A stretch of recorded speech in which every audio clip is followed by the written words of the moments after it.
আমরা বাংলাদেশ একের মধ্যে খারাপ অবস্থা দেখতে পাচ্ছি। কর্মচারী আপনারা তো এই রাষ্ট্রের ক্ষতি করছেন প্রত্যেকদিন অন ডেইলি বেসিস। বিভিন্ন ছুতায় বিভিন্ন সময় ইয়ার্ড বন্ধ করে দেওয়া হয়। গত কয়েক মাস আগে আমি দেখলাম, আমি যখন চিটংয়ে ছিলাম, আপনাদের ব্যবসায়ীরা আমাদেরকে বললেন যে একটা ইয়ার্ডে একজন শ্রমিক মারা গেছে, ইয়ার্ডটা নাকি সরকার এসে শাটডাউন করে দিয়েছে। What kind of nonsense is this?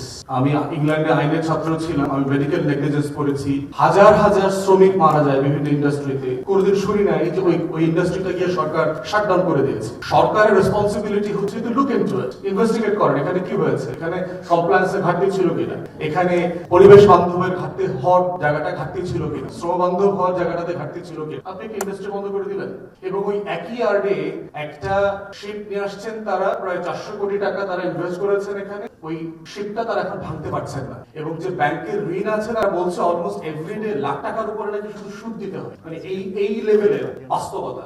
তাহলে রাষ্ট্র ডেলিভারিটলি এইখানে ইন্ডাস্ট্রিটাকে ধ্বংস করবার জন্য কাজ করছে। এখানে রেসপেক্টফুলি বলছি, আমাদের শিপ ব্রেকিং বোর্ডের এখানে অফিসিয়ালরা আছেন, আমি রেসপেক্টফুলি বলছি যে আসলে এরকম কোনো বোর্ডের দরকার আছে কিনা আদৌ। আপনাদের এই বোর্ডটা করা তো আরেকটা red tape bureaucracy. We are just fed up. Business friendly nation হওয়ার জন্য যে ইন্ডেক্স গুলোতে আমাদের ডেভেলপ করা দরকার, তার ভিতরে একটা হচ্ছে ব্যুরোক্রেসির এই রেড টেপ বন্ধ করা দরকার। কোনো বোর্ডের প্রয়োজন নাই। অ্যাসোসিয়েশনকে আপনারা কমপ্লায়েন্সের নীতিমালা তৈরি করে দেন মিনিস্ট্রি থেকে। এই কমপ্লায়েন্সের নীতিমালার মাধ্যমে আপনাদের মিনিস্ট্রির একটা ডিভিশন থাকবে, যারা শুধু দেখবে যে অ্যাসোসিয়েশন এই নীতিমালাগুলো ফলো করছে কিনা, সে পরিবেশ বান্ধব কিনা, সে প্রযুক্তি বান্ধব কিনা, শ্রম বান্ধব কিনা, শ্রমিকদের ন্যায্য অধিকার দিচ্ছে কিনা। যা যা করণীয় আপনারা নীতিমালা করে দেবেন, তারা লুক আফটার করবে, আপনারা শুধু ওখান থেকে সুপারভাইজ করবেন। আলাদা বোর্ড করে এই যে ব্যুরোক্রেসি বাড়ানো, চিটাগং থেকে যে কাজ করা যায় তো সেটা ঢাকাতে নিয়ে আসছে। একটা জাহাজ নিয়ে আসছে, এটা ভাঙতে পারবে কি পারবে না সেটার অনুমতিপত্র নিতে 3 মাস লাগে।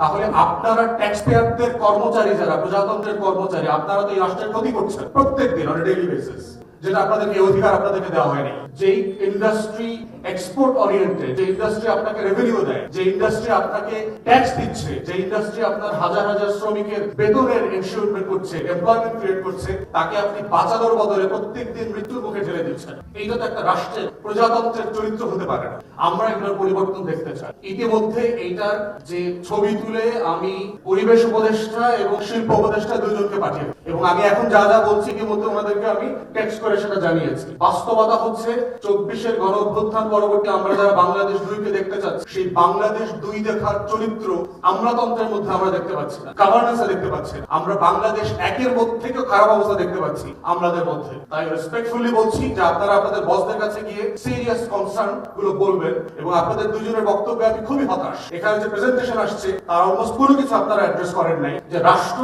সরকার এগুলোকে কিভাবে ডিল করবে, এগুলোকে আপনি কতদিনের মধ্যে ডিল করবেন। হংকং কনভেনশন নিয়ে আপনারা কি ডিপ্লোমেসি করছেন? জুন মাসে আমার ইন্ডাস্ট্রি কলাপস করবে, এটা কম্পেনসেট করবেন কিভাবে? যদি 20-30 হাজার শ্রমিক বেকার হয়ে যায়, ওরা তো রাস্তায় নামবে, চিটাগংয়ের রাস্তাঘাট বন্ধ করে দেবে, ওরা চুরি ছিনতাই করবে, ডাকাতি করবে, ল এনফোর্সমেন্ট কলাপস করবে। Then how you deal with it? আপনি তো অ্যাড্রেস করলেন এগুলো। So you came very ill prepared, sorry to say, কারণ আপনারা প্রজাতন্ত্রের কর্মচারী and you must listen to us. Issue হচ্ছে যে আমার কেন দোষ ইন্ডাস্ট্রি পড়ে গেল, এবং এট এ টাইম আমাদের একজন কো স্পিকার বলেছেন যে আমাদের যখন কমছে তখন ভারতে ইন্ডাস্ট্রি বাড়ছে। What is it? পরিবেশ শুধু বাংলাদেশের এনজিও ওয়ালারা বোঝে, পরিবেশ আমরা বুঝি না।